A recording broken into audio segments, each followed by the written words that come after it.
Assalamualaikum warahmatullahi wabarakatuh.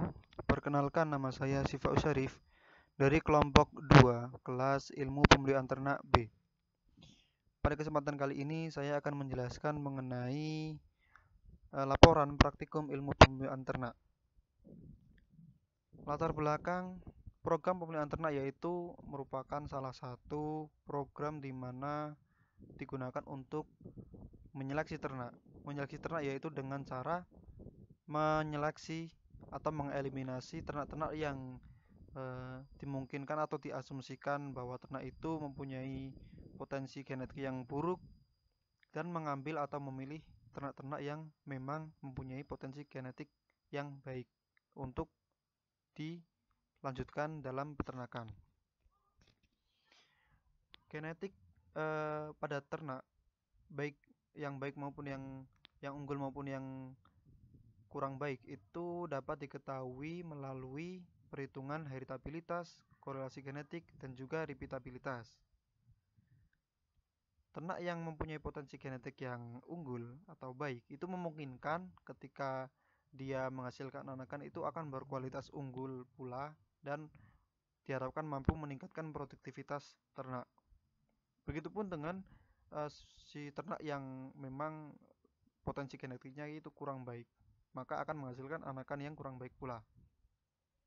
Dengan mengetahui nilai heritabilitas, korelasi genetik, dan repeatabilitas, dapat diketahui bahwa suatu ternak itu memungkinkan untuk diteruskan atau harus dieliminasi dan diganti dengan ternak-ternak yang baru. Heritabilitas merupakan parameter yang digunakan untuk menunjukkan suatu kesamaan sifat fenotipik atau sifat-sifat yang tampak dari luar yang diturunkan dari indukan kepada keturunannya dalam suatu populasi tertentu. Rentang nilai heritabilitas itu berkisar antara 0 sampai 1. Semakin mendekati 1 nilai heritabilitas suatu populasi ternak itu akan semakin baik. Semakin mendekati 0 itu akan menghasilkan suatu heritabilitas yang kurang baik. Kemudian korelasi genetik. Korelasi genetik merupakan suatu parameter yang menunjukkan hubungan dari dua sifat produktivitas suatu ternak, yaitu sifat-sifat gen. Rentang nilai korelasi genetik yaitu berkisar minus 1 sampai 1. Semakin mendekati 1 dan bernilai positif itu nilai korelasi genetiknya itu semakin baik.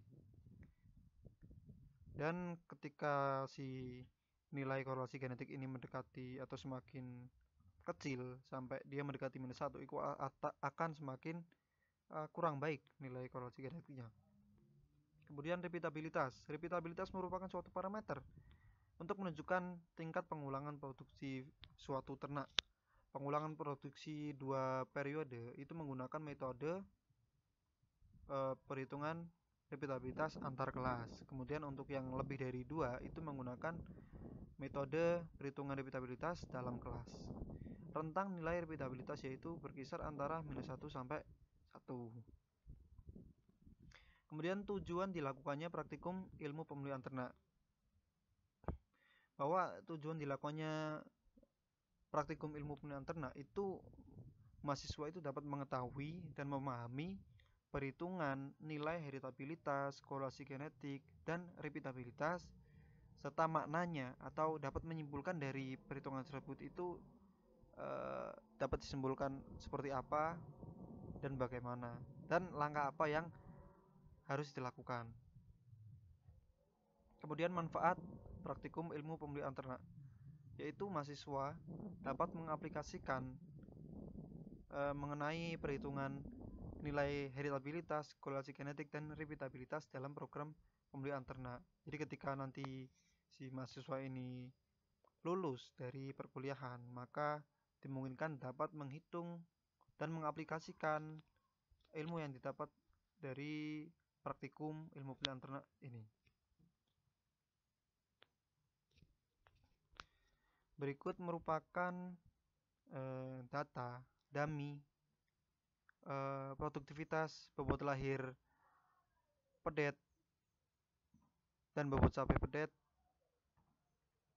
pada suatu populasi. Di sini terdapat 4 pejantan yang mengawini, tiap-tiap pejantan itu mengawini 5 betina dan tiap-tiap betina menghasilkan 1 anak. Masuk ke perhitungan, yaitu yang pertama ada pendugaan nilai heritabilitas bobot lahir pertama atau bobot lahir 1. Bobot lahir 1 yaitu faktor koreksi. Faktor koreksi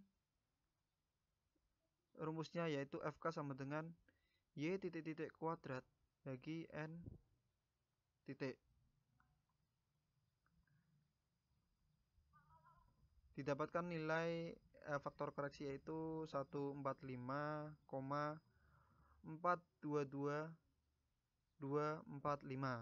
Kemudian jumlah kuadrat antar pejantan atau JKS. JKS rumusnya yaitu JKS sama dengan sigma I kali sigma I YI kuadrat, YI titik kuadrat dibagi NI kurangi FK. Di sini didapatkan yaitu nilai 0,435575. Kemudian JKW atau jumlah kuadrat antar anak dalam jantan. JKW rumusnya yaitu sigma I sigma K YI ke kuadrat kurangi sigma I YI titik kuadrat bagi N1. Di sini didapatkan nilai yaitu 0,13468. Kemudian derajat bebas antar pejantan atau DBS. DBS itu dapatkan dari jumlah pejantan dikurangi 1, yaitu di sini dapatkan nilai yaitu 3. Kemudian derajat bebas antar anak dalam jantan. DBW dapatkan dari keseluruhan anak dikurangi keseluruhan jantan. Di sini 20. Keseluruhannya yaitu 20 dikurangi 4, pejantannya 4, dapatkan nilai yaitu 16.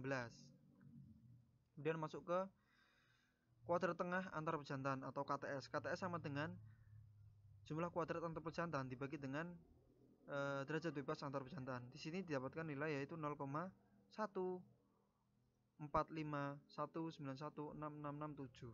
Kemudian KTW atau kuadrat tengah antar anak dalam pejantan. KTW sama dengan jumlah kuadrat antar anak dibagi derajat bebas antar anak dalam jantan. Di sini dapatkan nilai yaitu 0,0084175. Kemudian masuk ke kuadrat tengah harapan antar anak dalam jantan atau ragam W. Ragam W nilainya itu sama dengan KTW. Jadi di sini 0,0084175. Kemudian masuk ke kuadrat tengah harapan antar pejantan atau di sini ragam S. Ragam S dapatkan dari sama dengan kuadrat tengah antar pejantan dikurangi kuadrat tengah antar anak kemudian dibagi K. Di sini dapatkan KTS-nya 0,145191667 kemudian dikurangi oleh KTW. KTW yaitu 0,00847175 dibagi K. K itu nilainya sama dengan NI atau jumlah anak dari tiap-tiap pejantan yaitu di sini 5. Kemudian setelah dihitung hasilnya ditemukan yaitu 0,0273548334. Kemudian setelah diketahui KTS, KTW, JKS, JKW, DBS, DBW itu akan langsung dapat menghitung nilai heritabilitas bobot lahir yang pertama yaitu H2 sama dengan H kuadrat sama dengan 4 kali ragam S dibagi ragam S tambah ragam W. Di sini ragam S-nya tadi ketemu 0,0273548334. Kemudian ragam W-nya 0,008175 dihitung dimasukkan ke dalam rumus dan ketemu nilai heritabilitas yaitu 3,05876981. Kesimpulannya bahwa nilai heritabilitas yang didapat itu keluar dari rentang nilai heritabilitas karena rentang nilai heritabilitas itu berkisar antara 0 sampai 1. Lah di sini didapatkan nilai lebih dari 1. Maka dari itu di luar rank dan termasuk dalam nilai heritabilitas yang menyimpang. Kemudian berikut merupakan daftar sidik ragam. Faktor koreksi, ada sumber keragaman, derajat bebas, jumlah kuadrat, kuadrat tengah, dan kuadrat tengah harapan atau ragam. Di sini dimasukkan tadi yang telah dihitung ke dalam tabel daftar sidik ragam. Dimasukkan untuk mencari nilai KT itu si JK dibagi DB dan didapatkan nilai KT. Berikut sampai ketemu nilai ragam dari si pejantan dan anak, nantinya dapat dihitung nilai heritabilitasnya. Kemudian memasuki ke pendudukan heritabilitas bobot sapeh yang pertama. Ini berikut datanya. Kemudian masuk ke faktor koreksi. Faktor koreksi pada bobot sapeh 1 itu didapatkan nilai 3020,538045. Kemudian JKS, jumlah kuadrat antar pejantan itu sigma I YI kuadrat dibagi NI dikurangi FK. FK nya tadi kan 20,538045, dihitung didapatkan yaitu 12,661575. Kemudian JKW atau jumlah kuadrat antar anak dalam pejantan itu didapatkan pada perhitungan 0,25908.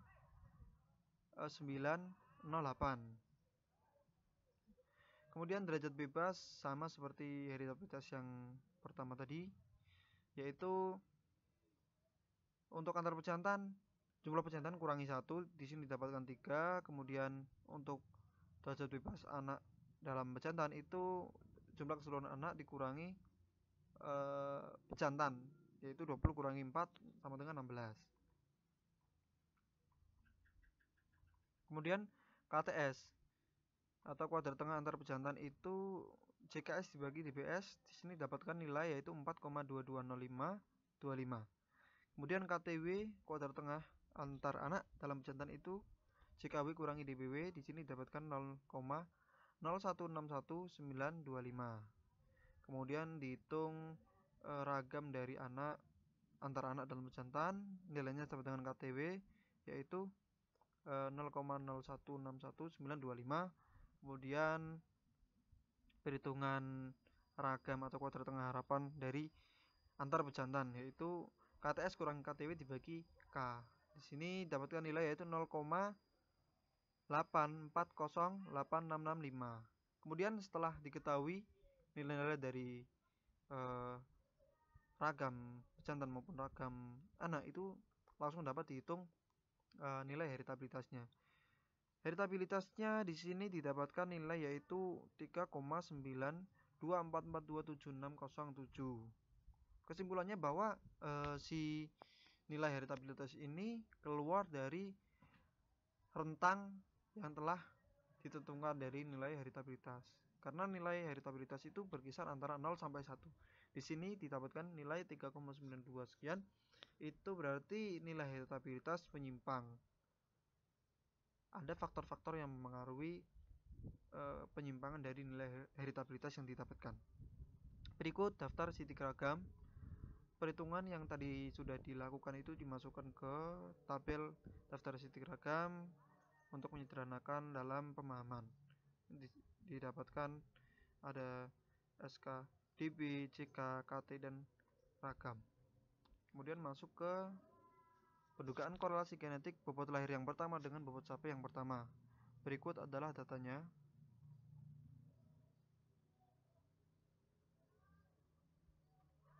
Faktor koreksi untuk korelasi genetik yaitu sifat X secara keseluruhan dikali dengan sifat yang Y itu secara keseluruhan, kemudian dibagi seluruh populasi, seluruh individu, jumlah individu.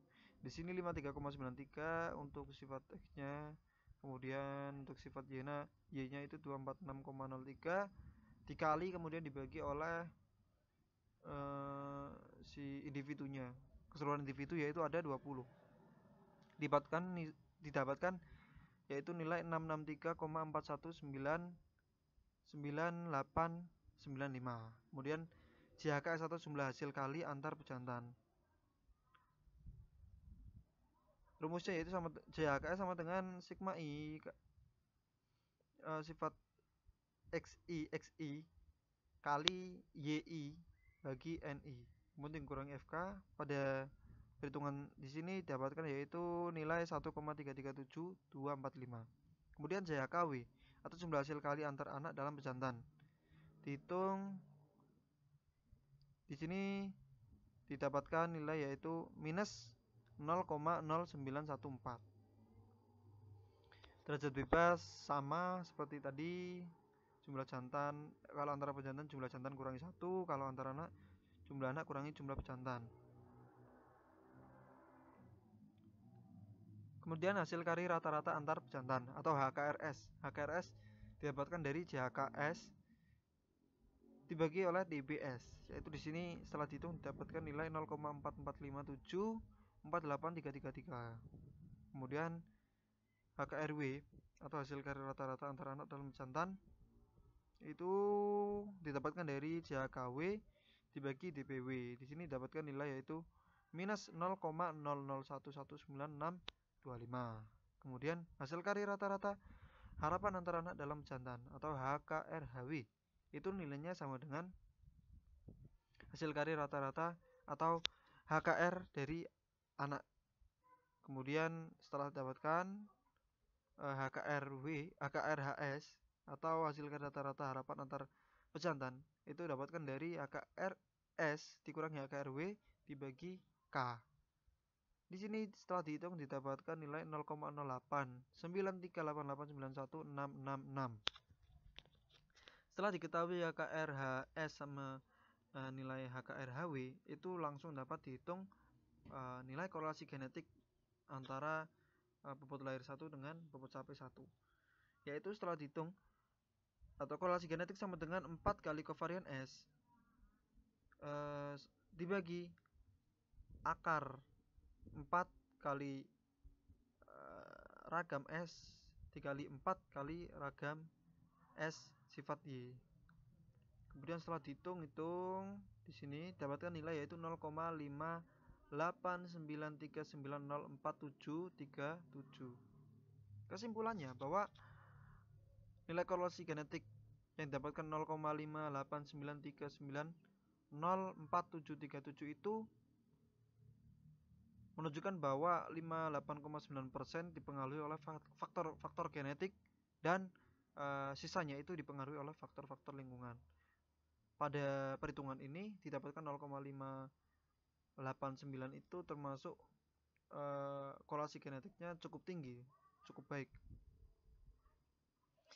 Kemudian ini daftar sidik ragamnya setelah dihitung tadi dimasukkan ke dalam tabel ini untuk mempermudah pemahaman. Kemudian pendugaan nilai repeatabilitas antar kelas bobot lahir, karena di sini menggunakan metode antar kelas bobot lahir itu maka menggunakan 2 periode bobot lahir. Di sini berikut datanya. Ini bobot lahir 1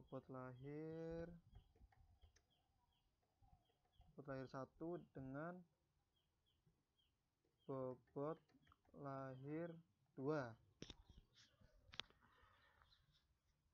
Menggunakan metode antar kelas yaitu rumusnya repeatabilitas sama dengan sigma X kali Y kurangi sigma X kali sigma Y bagi N dibagi akar sigma X kuadrat kurangi sigma X kuadrat bagi N dikali sigma Y kuadrat dikurangi sigma Y kuadrat kurangi N. Setelah dihitung hasilnya yaitu 0,99999129048. Kemudian pendugaan nilai repeatabilitas dalam kelas bobot sapih pedet. Di sini karena menggunakan metode dalam kelas itu, maka tiga periode pengulangan. Di sini ada bobot sapih pertama, kedua, dan ketiga. Berikut datanya. Faktor koreksi. Perhitungan faktor koreksi di sini didapatkan yaitu nilai 5346,046944. Kemudian nilai jumlah kuadrat antar individu atau JKB itu didapatkan sama dengan sigma i yi titik kuadrat dibagi oleh mi. Mi itu jumlah keseluruhan individu. Di sini adalah 36, 12 kali 3 dikurangi FK. Mi itu periodenya, maaf salah. Itu 3 kali periode pengulangan, dan setelah dihitung didapatkan hasil yaitu 10715,041179. Kemudian masuk ke perhitungan JKW atau jumlah kuadrat pengukuran dalam individu. JKW sama dengan sigma I sigma C YIJ kuadrat kurangi sigma I YI kuadrat titik per MI. Setelah dihitung didapatkan hasil minus 5358,37979. Kemudian perhitungan derajat bebas antar individu yaitu DBB seluruh jumlah individu kurangi 1. Di sini ada 36 individu dikurangi 1 yaitu 35 hasilnya. Kemudian derajat bebas pengukuran dalam individu atau DBW. DBW itu rumusnya N dalam kurung MI dikurangi 1. N-nya 36, MI-nya 3 kurangi 1 2, 36 kali 2 yaitu 72. Dapatkan yaitu DBW 72 nilainya. Kemudian KTB, kuadrat tengah antar individu. KTB rumusnya yaitu JKB atau jumlah kuadrat antar individu dibagi DBB. Setelah dihitung didapatkan hasil dari perhitungan yaitu 306,1440511. Kemudian KTW atau kuadrat tengah pengukuran dalam individu. KTW rumusnya yaitu jumlah kuadrat antar dalam individu dikurangi dibagi DBW dan didapatkan hasil yaitu minus 74,42119415,3. Kemudian masuk ke perhitungan kuadrat tengah harapan, nilainya sama dengan KTHW yaitu minus 74,42194153. Dan kemudian perhitungan kuadrat tengah harapan antar individu yaitu nilainya KTHB sama dengan kuadrat tengah antar individu kurangi kuadrat tengah dalam individu bagi K. Di sini KTB-nya yaitu 306,14405 dikurangi minus 74,42194153 dibagi 3.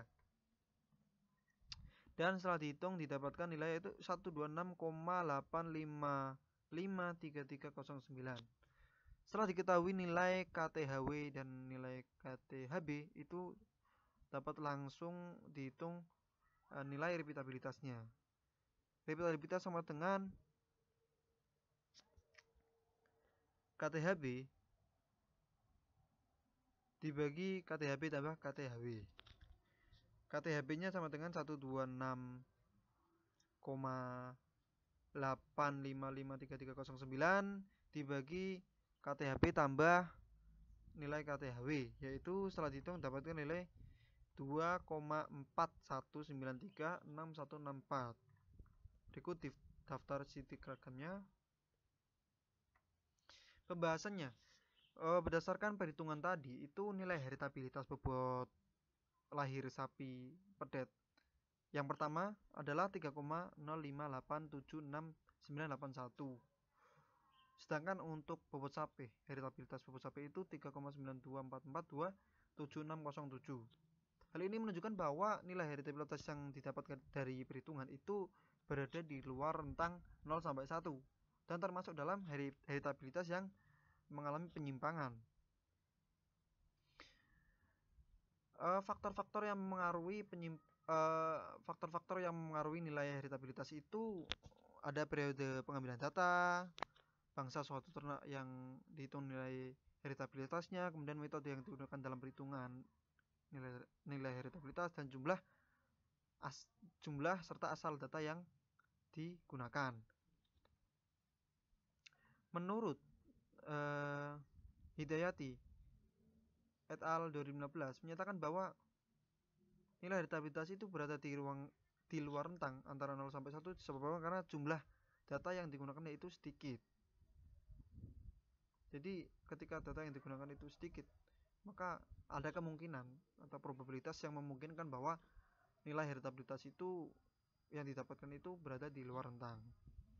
Hal ini didukung pula oleh Krishnamurti et al. 2019 yang menyatakan bahwa nilai heritabilitas yang berada di luar rentang 0 sampai 1 itu adalah nilai heritabilitas yang menyimpang disebabkan oleh data yang sedikit dan metode statistika yang digunakan itu kurang tepat.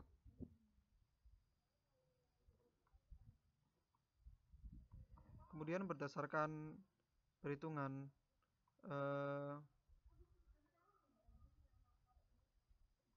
nilai korelasi genetik bobot lahir 1 itu adalah 0,58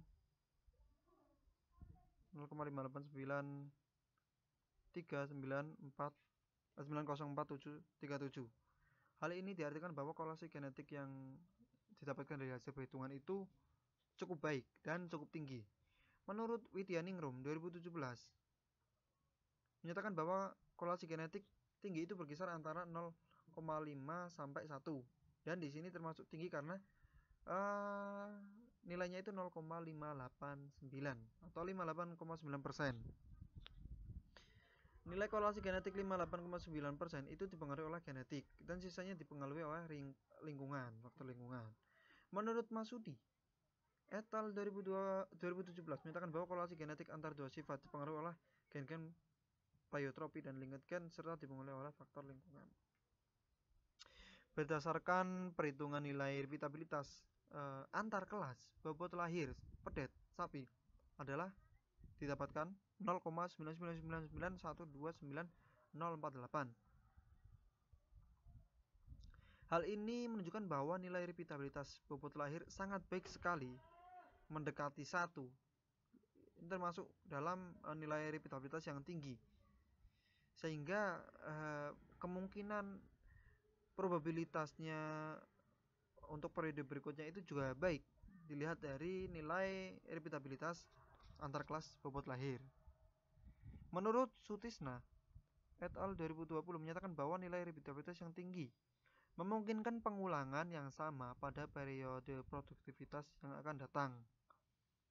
Nilai heritabilitas dalam kelas bobot sapi pedet adalah di sini dapatkan 2,4